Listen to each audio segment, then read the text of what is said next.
नमस्कार, मैं हूँ रचना सिंवाल और तस्वीरें आप देख रहे हैं हरियाणा के करनाल से।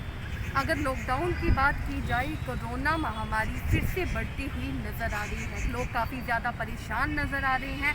लोगों के मन में डर बन चुका है कि कहीं दोबारा लॉकडाउन ना हो जाए। ये सबके मन में डर था, यही डर अब सच होता हुआ नज़र आ रहा है। लॉकडाउन लग गया है। करनाल में भी शाम के 6 बजे के बाद हमें दुकानें बंद नज़र आएंगी।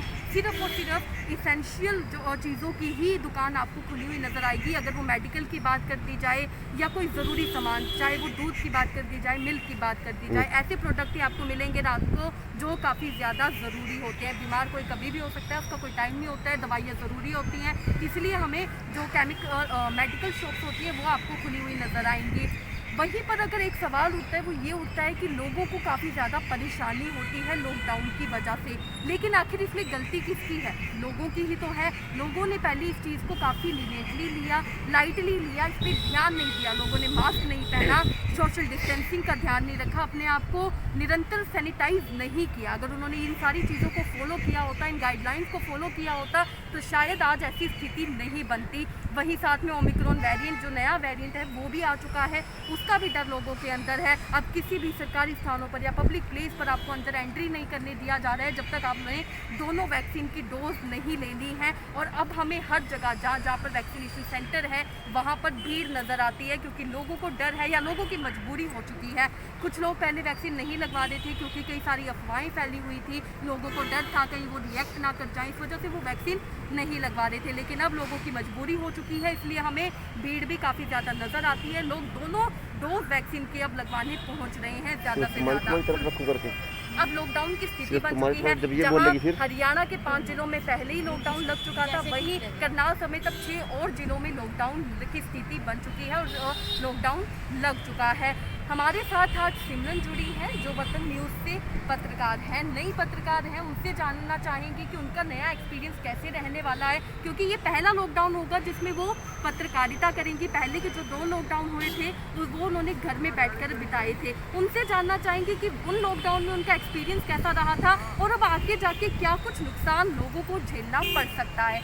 क्या कुछ बताना चाहेंगे सिमरन, क्योंकि जो पहले के 2 लॉकडाउन हैं आपने भी घर में बैठे बिताए हैं, क्या लगता है इस लॉकडाउन का रिजल्ट क्या रहने वाला है? लॉकडाउन का रिजल्ट जो भी हो, जो बिजनेस छोटे मोटे थे उन पे असर होता है और बच्चों पे असर होता है सबसे ज़्यादा, क्योंकि बच्चे वैसे ही बाहर नहीं निकलते हैं खेलने के लिए, क्योंकि फ़ोन लैपटॉप्स आ गए हैं, सारा दिन वही चलाते हैं। और एक उनके पास स्कूल ही सोर्स था, उनकी रूटीन बिगड़ जाती है क्योंकि स्कूल जाना नहीं है, ऑनलाइन क्लासेस है, टेंशन नहीं लेते हैं। कहीं ना कहीं बच्चों पे सबसे ज़्यादा इफेक्ट आता है। कहीं ना कहीं लास्ट टाइम ये भी देखा गया, बच्चों की आइज़ पे असर पड़ा। कहीं ना कहीं जब कोरोना आता है तब लोग इसको मजाक में ले रहे थे, ये कुछ भी नहीं है, क्योंकि लोगों ने ना वैक्सीन लगवाई, ना सोशल डिस्टेंस का पालन किया। और आज भी कहीं ना कहीं लोग ले रहे हैं कि भाई ये कोरोना कुछ भी नहीं है, ये हमारा ही बनाया गया है।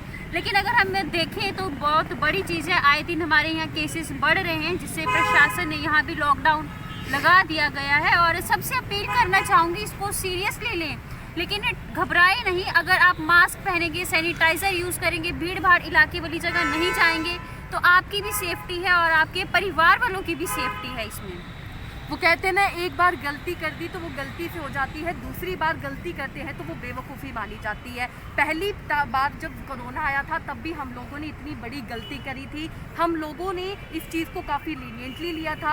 अगर मैं अपने देश की बात करूँ, देश भर के लोगों का ये कहना होता था, ज़्यादातर लोगों का ये कहना होता था कि कोरोना हमारा क्या ही बिगाड़ लेगा। लेकिन जब कोरोना बढ़ा तो स्थिति हम सब ने देखा कि किस तरीके से लोगों के हालात अगर मैं तबीयत की बात करूँ तो वो ज़्यादा से ज़्यादा बिगड़ती हुई नजर आ रही थी। ऑक्सीजन के लिए कभी सोचा था किसी ने कि ऑक्सीजन के लिए लोग ऐसे मारे फिरेंगे? लोगों को बेड नहीं मिल रहे थे, लोगों की जानें जा रही थी। शमशान घाट में जलाने के लिए, डेड बॉडी जलाने तक के लिए जगह नहीं थी लोगों के पास, ऐसी स्थिति बन चुकी थी। उसके बावजूद हम सब ने ये सब कुछ देखा है, लेकिन उसके बावजूद भी हमने इतनी बड़ी गलती फिर से कैसे कर ली? हमने कैसे सोच लिया कि इस बार कोरोना हमारा कुछ नहीं बिगाड़ सकता है। इस बार तो वैक्सीन भी लग गई थी, पहले ही ही वैक्सीन लगाने के पहले ये बता दिया गया था कि वैक्सीन लगाने का मतलब ये नहीं है कि आपको कोरोना नहीं हो सकता है। वैक्सीन लगाने का मतलब ये है कि आपकी जो क्षमता है वो ज़्यादा बढ़ जाती है। अगर आपको कोरोना होता है तो आप उससे लड़ सकते हैं। इसका मतलब ये नहीं था कि आपको कोरोना नहीं होगा। अब वैक्सीन लगाने के बाद भी कोरोना हो सकता है, लेकिन आपकी जो क्षमता है, इम्यूनिटी पावर है, वो ज़्यादा स्ट्रॉन्ग हो जाती है। उसके बावजूद भी हमने इतनी बड़ी गलती कर दी, हमने इसको इतना लीनियंटली ले लिया। लोगों में हमें ना मास्क देखने को मिला, ना सोशल डिस्टेंसिंग देखने को मिली, और ना ही किसी ने अपने आप को सैनिटाइज किया। वहीं दूसरा वेरिएंट जब ओमिक्रॉन आया, उसके बावजूद भी हम लोगों ने इस चीज़ पर इतना ध्यान नहीं दिया। अब फिर से वो स्थिति बिगड़ती हुई नज़र आ रही है, लेकिन अभी भी ज़्यादा देर नहीं हुई है। हम लोग अगर चाहें, अगर हम लोग ठान लें इस बात को कि कोरोना को हमें भगाना है, हम लोग अपने अभी भी ध्यान रख सकते हैं। जितनी भी रूल्स हैं, रेगुलेशन है, उसको अगर हम फॉलो करेंगे, खुद को निरंतर सैनिटाइज करते रहेंगे, दोनों कोरोना की जो वैक्सीन है उसकी डोज ले लेंगे, घर पर बैठेंगे या फिर वर्क फ्रॉम होम जैसे पहले चला करता था वैसे करेंगे, जितनी भी चीज़ें हम कर सकते हैं, गाइडलाइंस को फॉलो कर सकते हैं, अगर हम वो करेंगे तो ज़रूर हम कोरोना को मात देख सकते हैं और बच सकते हैं। जो स्थिति पहले बनी थी वो दोबारा नहीं बननी चाहिए, क्योंकि लॉकडाउन लगने से बहुत ज़्यादा नुकसान देखने को मिलता है। बेरोज़गारी हमारे देश में पहले ही बढ़ चुकी है। इस कोरोना के लॉकडाउन के बाद बेरोज़गारी और ज़्यादा बढ़ती हुई हमें नज़र आती है। लॉकडाउन अगर हो गया तो बच्चों की स्टडी में भी इफ़ेक्ट पड़ता है। बिल्कुल सही सिमरन का कहना था कि सबसे ज़्यादा इफेक्ट स्टूडेंट्स पे पड़ता है, क्योंकि स्टूडेंट्स की पढ़ाई पर काफ़ी ज़्यादा इफेक्ट पड़ता है। ऑनलाइन जो एजुकेशन है अच्छा है, एक नया न्यू टेक्नोलॉजी के साथ है, लेकिन वैसी पढ़ाई नहीं हो पाती है जैसे ट्रेडिशनल वे में हम लोग किया करते थे। ट्रेडिशनल वे में ऐसा होता है कि आपके सामने टीचर खड़ा होता है, अगर आपके मन में कोई भी सवाल आता है तो आप उससे पूछ सकते हैं। टीचर को भी पता होता है कि सामने स्टूडेंट कर क्या रहा है, क्या वो उनकी बातों को अच्छे से सुन रहा है, नहीं सुन रहा है तो उन्हें टोक देते हैं, टीचर डांट देते हैं, उन्हें समझा सकते हैं। लेकिन ऑनलाइन क्लास जब चलती है तो टीचर्स को ये भी श्योरिटी नहीं होती है कि जो बच्चा है क्या वो उनकी बातों को सही से सुन रहा है। हो सकता है उसने म्यूट कर रखा हो या वो उनकी जो बात है उसको नहीं सुन रहा हो। सबसे ज़्यादा इफेक्ट स्टूडेंट्स को होता है और पेरेंट्स को भी होता है। कुछ पेरेंट्स ऐसे होते हैं जो एजुकेटेड होते हैं, जो अपने बच्चों को पढ़ाने में समर्थ होते हैं, लेकिन कुछ पेरेंट्स ऐसे होते हैं जो अनएजुकेशन, उनके पास एजुकेशन नहीं होती है, इलिटरेट होते हैं। अब उनके साथ काफ़ी ज़्यादा प्रॉब्लम देखने को मिलती है। ट्यूशन्स भी बंद नज़र आते हैं, ट्यूशन का भी जो एक सहारा होता है वो भी बंद नज़र आता है। कुछ लोग इलिटरेट भी होते हैं, उनके पास उनकी जो फाइनेंशियल कंडीशन है वो भी इतनी अच्छी नहीं होती है कि वो अपने बच्चे को ट्यूशन में भेज सकें। अगर आजकल की ट्यूशन की बात की जाए तो हर एक सब्जेक्ट के हज़ार रुपये लिए जाते हैं। अगर हम एक छोटे से बच्चे की बात करें, मान लो एक बच्चा 5th-6th में है और 5 या 6 उसके सब्जेक्ट हैं, तो आप सोच सकते हैं 5 से 6 हज़ार रुपये महीना, जो कि एक बड़ा अमाउंट हो जाता है। तो काफ़ी ज़्यादा लोगों को दिक्कत आती है इन सारी चीज़ों को लेकर। आप लोगों से यही अपील रहने वाली है कि वैक्सीन लगवा लें। अगर आप लोगों ने नहीं लगवाई है, आपको डरने की ज़रूरत नहीं है। ऐसा कुछ नहीं है। ये जो अफवाहें फैल रही हैं कि आपको कुछ हो जाएगा या रिएक्शन हो जाएगा, आप डॉक्टर से बात कर लीजिए, डॉक्टर से एक बार डिस्कस कर लीजिए कि इससे आपको कोई इफेक्ट तो नहीं होने वाला है, क्योंकि हम हर कोई वैक्सीन लगवाता हुआ हमें नज़र आ रहा है। अगर आप लोग अभी भी सावधान नहीं हुए तो आगे जाके कुछ बड़ा हो सकता है। सिमरन, और कुछ क्या बताना चाहेंगे, क्योंकि पिछली बार हमें बिजनेस में भी काफ़ी ज़्यादा नुकसान देखने को मिला। लॉकडाउन जैसे ही हुआ, लोगों के जो बिजनेस सेटल बड़ी मुश्किल से अब दोबारा स्थिति बन रही थी, सही स्टेबल हो रहा था हर कुछ, सब कुछ, लेकिन अब दोबारा से सब कुछ बिगड़ता हुआ नज़र आ रहा है। बिल्कुल, बहुत मुश्किल से स्टेबिलिटी आई थी। धीरे धीरे लोगों ने सोचा था, कईयों ने उस टाइम पे न्यू बिज़नेस भी स्टार्ट किए थे जिससे उनकी उम्मीदें टूट चुकी थी, और जैसे जैसे अब बिज़नेस स्टार्ट होना शुरू हुआ था, कहीं ना कहीं वहाँ प्रॉब्लम ज़रूर आएगी। लेकिन बेहद ज़रूरी बात यह है, अगर आप आज सुरक्षित हैं तो बिज़नेस संभल जाएगा। 1-2 महीने बाद या थोड़े टाइम बाद कहीं ना कहीं लोग महसूस तो करेंगे ये क्या हो रहा है। प्रशासन के खिलाफ वो बोलेंगे कि भाई ये क्या कर दिया उन्होंने, या ये वो कुछ भी। लेकिन घबराना नहीं है, अपना सुरक्षा करो, अपना बचाव करो ताकि आप सुरक्षित रह सको। अगर आप सुरक्षित हो, आपका परिवार सुरक्षित है, तो कहीं ना कहीं बिजनेस भी सेट हो जाएगा। उसके लिए पूरी लाइफ पड़ी है। सबसे पहले आपकी लाइफ सुरक्षित रहनी बहुत ज़रूरी है। और मेन बात, और हम कभी भी फील्ड में जाते हैं या कुछ भी जाते हैं तो बहुत सारे क्वेश्चंस आते हैं और कमेंट्स आते हैं, रचना, कि भाई तुमने मास्क नहीं पहना है, पहले आप मास्क डाल लो।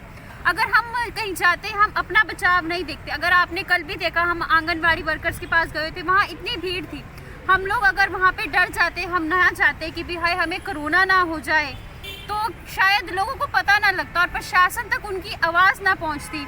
हम लोगों का कार्य है प्रशासन तक आवाज़ पहुँचाना। हम अपनी जान जोखिम में डाल के भी आवाज़ प्रशासन तक पहुँचाते हैं। अगर हम देखेंगे हम मास्क डालें या ना डालें तो फिर आवाज़ आप तक कैसे आएगी? देश दुनिया में क्या चल रहा है? लोगों से अपील है हाथ जोड़कर, ऐसे कमेंट्स करना बंद करें। पहले अपना ध्यान रख लो, लोगों का मत रखो। अगर हम अपना ध्यान रखेंगे तो फिर हमें तो घर ही बैठना अच्छा है, हम बाहर निकले ही ना। तो प्लीज़ आप अपनी सेफ्टी रखो, हमारा तो काम है। अगर हम भीड़ भाड़ इलाके में नहीं जाएंगे तब भी लोग हमारे ऊपर बोलेंगे कि भाई ये क्या कहाँ का पत्रकार है। इसलिए आप अपनी सेफ्टी रखो, मास्क पहनो। अपने बच्चों की अगर छुट्टियां दी हुई हैं तो उनको घुमाने ना ले जाओ, छुट्टियां इंजॉय करने ना जाओ, अपने घर में रहो, कुछ टाइम बाद इंजॉय करने चले जाना। तो सिमरन, पहले 2 लॉकडाउन जब लगे थे आप घर पे थे, घर में तब की स्थिति कैसी थी, तब क्या अंतर है और अब क्या फ़र्क है? जब आप लॉकडाउन लगने वाला तब आप यही स्थिति थी कि भी सारा शेड्यूल लोगों का बिगड़ जाता है। सबसे पहली बात तो लोग हर चीज़ को टाइम टू टाइम नहीं करते हैं। सुबह लेट उठना और रात को मतलब ऐसे ही होता है। लेकिन अब दोबारा लॉकडाउन लग गया है तो कहीं ना कहीं लोग ज़रूर जागरूक हो रहे हैं। जिन्होंने फर्स्ट टाइम की भी डोज नहीं लगवाई थी, मजाक में लेके अब वो पहली डोज भी लगवा रहे हैं। हम अगर बात करें तो जब हम पूछते हैं तो लोग कहते हैं हमने भी एक कोरोना की भी पहली डोज लगवानी है, क्योंकि उस टाइम उन्होंने लाइट लिया था। अगर वो लाइट ना लिया होता तो आज ये स्थिति देखने को ना मिलती। कहीं ना कहीं इसके जिम्मेवार हम खुद भी हैं। हर चीज़ प्रशासन पे डाल देनी अच्छी चीज़ नहीं है। अगर हमने पहली डोज लगवाई होती और टाइम टू टाइम प्रिकॉशंस ली होती, मास्क ना छोड़ा होता, सैनिटाइजर ना छोड़ा होता, तो कहीं ना कहीं आज लॉकडाउन की स्थिति लॉकडाउन वाली स्थिति बिल्कुल ना आती। सिमरन, आपकी बात बिल्कुल सही है कि अगर हमने पहले ध्यान दे दिया होता तो शायद आज ऐसी स्थिति नहीं बनती। लेकिन एक और सवाल ये भी उठता है, क्या सिर्फ और सिर्फ गलती जनता की है? क्या सिर्फ और सिर्फ जनता ने ही ध्यान नहीं दिया? क्या प्रशासन ने अगर ये चीज़ें पहले ध्यान में दे ली होती तो क्या अब ये स्थिति होती? सतर्कता पहले भी बढ़ाई जा सकती थी। जैसे ही पता चला कि ओमिक्रॉन वेरिएंट आ रहा है, जैसे ही पता चला कि कोरोना के मरीजों में वृद्धि हो रही है, ज़्यादा बढ़ते हुए नजर आ रहे हैं, तब आखिर सतर्कता क्यों नहीं बढ़ाई गई? कोरोना एकदम से गया तो कभी भी नहीं था। कोरोना देश में पहले भी था और आज भी है। गीता जयंती की गई जिसमें लाखों और हजारों की संख्या में लोगों ने शिरकत की। गीता जयंती में हमें इतने सारे लोग देखने को मिले जो कि कहीं ना कहीं गलत होता हुआ नजर आ रहा था। गीता जयंती की वजह से भी कोरोना फैला हो सकता है। वहाँ पर सिर्फ और सिर्फ एक बार स्पीकर में बोल दिया जा रहा था कि सोशल डिस्टेंसिंग का ध्यान रखें, मास्क पहने। लेकिन क्या लोगों के चालान किए जा रहे थे जिन्होंने मास्क नहीं पाया था? क्या पूरी हर एक चीज़ का ध्यान दिया जा रहा था? क्योंकि अगर हम अब देखें तो अब भी तो सतर्कता बढ़ाई गई है ना। अब भी तो मास्क के चालान कट रहे हैं और सारी चीज़ें हो रही हैं। अब ये चीज़ों का ध्यान पहले क्यों नहीं रखा गया? अगर अभी की भी बात की जाए तो एजुकेशन को बंद कर दिया गया है, कॉलेजेस बंद कर दिए गए हैं, स्कूलों को बंद कर दिया गया है। लेकिन उनका क्या, जो पॉलिटिकल रैलीज निकाल रहे हैं, रैलियों में हमें इतनी ज़्यादा भीड़ देखने को मिलती है। क्या सारे रूल्स और रेगुलेशन सिर्फ और सिर्फ आम जनता के लिए है, पॉलिटिकल लोगों के लिए कुछ नहीं है? अगर सतर्कता बढ़ानी है और अगर कोरोना को रोकना है तो दोनों तरफ से चलना पड़ेगा, दोनों तरफ का ध्यान देना पड़ेगा। अगर आप एक तरफ आम जनता को रोक रही हैं, उनको संभाल रही हैं, उनकी तरफ से सतर्कता बढ़ा रही हैं कि आप मास्क पाएं, सोशल डिस्टेंसिंग करें, निरंतर सैनिटाइज करते रहें, वहीं दूसरी तरफ आप पॉलिटिकल रैलीज को क्यों नहीं देख रहे हैं? उनकी तरफ भी ध्यान दीजिए, उन्हें भी रोका जाना चाहिए। उन्हें भी कहना चाहिए कि एक जगह पे इतने सारे लोग इकट्ठे नहीं हो सकते हैं जिसकी वजह से कोरोना बढ़ने का जो डर है वो बढ़ जाता है। इन सारी चीज़ों का ध्यान आखिर क्यों कौन लेगा? इतना डिफरेंशिएट आखिर क्यों किया जाता है आम जनता में और पॉलिटिकल लोगों में? वहीं अगर मैं लॉकडाउन की बात करूं तो पिछली बार भी हमें लॉकडाउन की स्थिति काफ़ी ज़्यादा सही देखने को नहीं मिली थी। अभी तो मैंने बिजनेस की बात करी, एजुकेशन की बात करी, बच्चों की बात करी, इसके अलावा भी बहुत कुछ नुकसान देखने को मिला। पारिवारिक संबंधों की अगर बात की जाए, डोमेस्टिक वायलेंस की बात की जाए, घरेलू हिंसा बढ़ी थी पिछली बार के लॉकडाउन में। हर रोज़ अखबारों में खबर आती थी कि घरेलू हिंसा बढ़ती जा रही है। कभी किसी के साथ गलत होता था, कभी किसी के साथ गलत होता था, किसी के साथ कुछ ना कुछ गलत होता हुआ में नज़र आता था। पारिवारिक संबंध बिगड़ते हुए नज़र आते थे, रोज़ घरों में हल्ला होता था। कभी कभी ऐसा किसी किसी के लिए लॉकडाउन अच्छा भी रहा था, किसी के जो पारिवारिक संबंध थे, जो अपने परिवारों से इतने वक्त से नहीं मिल पा रहे थे, उनको एक वक्त मिला था अपने परिवार के साथ समय बिताने का, उनके लिए वो लॉकडाउन अच्छा भी था। लेकिन कुछ लोग घर में बैठे काफी ज्यादा परेशान होते हुए नजर आ रहे थे। लॉकडाउन का एक ऐसा टाइम था जिसमें हमें सुसाइड के जो केस है वो बढ़ते हुए नजर आए, डिप्रेशन बढ़ता हुआ नजर आया, क्योंकि जो लोगों के बिजनेस है, जिसने न्यू बिजनेस स्टार्ट किया था, स्टार्टअप किया था, उसके पैसे चले गए। आप सोच सकते हैं एक नया बिजनेस स्टार्टअप करने में कम से कम लाख, 5 लाख, 10 लाख का खर्चा आता है, और वो इंसान की अपनी मेहनत की कमाई होती है। जब वो पैसा डूबता हुआ नजर आता है तब काफ़ी ज़्यादा परेशानी होती है। इंसान अपने मन में सोचता रहता है, वो घर वालों को भी नहीं बताना चाहता। क्यों? क्योंकि वो नहीं चाहता उसकी वजह से उसका घर वाले भी परेशान हो, उसके परिवार वाले भी परेशान हो। काफ़ी ज़्यादा चीज़ें देखने को मिली थी पिछले लॉकडाउन में, और पिछले लॉकडाउन में हम लोगों को बहुत कुछ सिखाया था पिछले लॉकडाउन ने और कोरोना ने। उसके बावजूद भी हमने आखिर इतनी ढिलाई कैसे कर दी? हम लोगों को क्या सबक नहीं मिला था?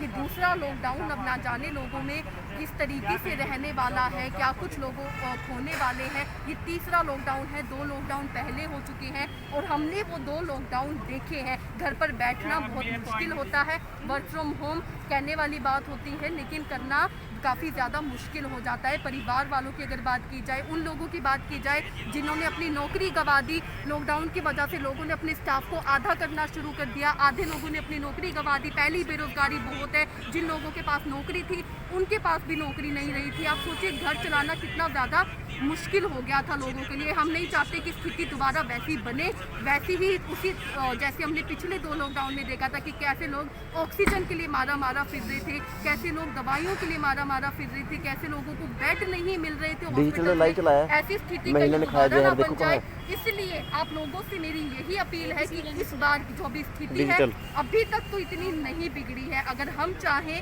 अगर हम ध्यान लें तो हम हो सकता है कि ये जो स्थिति है यहीं पे स्टेबल हो जाए। हम इसको अभी भी रोक सकते हैं, कोरोना को ज़्यादा बढ़ने से रोक सकते हैं। सिर्फ और सिर्फ हमारे ऊपर है। आप लोगों से यही अपील रहेगी, निरंतर खुद को सैनिटाइज करते रहें, किसी से ज़्यादा एक दूसरे को टच मत करें, हो सके तो दूरी बनाए रखें, सोशल डिस्टेंसिंग करें, और वैक्सीन दोनों डोज आप लोग लगवा लीजिए। अगर एक भी आपने अभी तक नहीं लगवाई है तो आप देरी क्यों कर रहे हैं? जल्द से जाइए, क्योंकि हर एक वैक्सीनेशन सेंटर में वैक्सीन अभी भी उपलब्ध है और लोगों को लगाई जा रही है, और भीड़ हमें देखने को मिल भी रही है। अगर आप अभी भी जागरूक नहीं होंगे तो कब जागरूक होंगे? तस्वीरों को ज़्यादा से ज़्यादा लाइक और शेयर करना मत भूलिएगा। अपने ओपिनियंस भी हमारे साथ शेयर ज़रूर कीजिएगा। धन्यवाद।